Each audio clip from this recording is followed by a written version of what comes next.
ajudar. Essa câmera tá filmando, né? Sim. Compartilha na ciclovia alguma coisa. Sem dúvida. Tá vendo aquela pedra ali, ó? Ah, Eu tomei essa pedrada mais ou menos 1 hora atrás. Um ciclista que forçou a passagem. Por essa luz. Tinha umas 40 pessoas aqui. machucou? Pô, tá doendo pra caraca. É mesmo.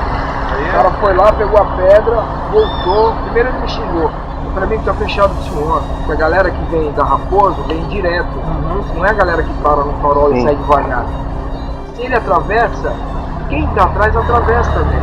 Sem dúvida. Porque aqui existe uma confusão.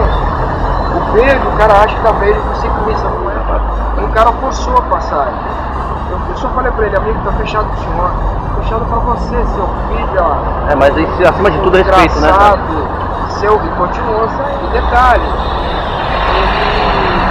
estava discreto com 18 pau. Aham.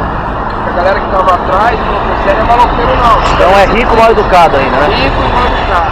Aí beleza, ele foi lá, pegou a pedra, voltou na crocodilagem e tacou a pedra. Tá doendo.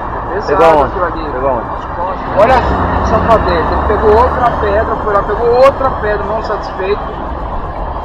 Veio por trás, aí eu falei, amigo, eu não tô segurando uma bandeira, eu não sou nenhum retardado não. Tá filmando. Isso daqui ó, foi uma pedra que eu recebi por ajudar um ciclista. Tá certo. Não vou generalizar, mas isso daqui eu recebi nas costas, tá doendo? Não tem necessidade disso. Pô, tinha criança aqui, eu tô aqui. Eu não tô preocupado com o carro, tô preocupado com o ciclista, cara. Exato.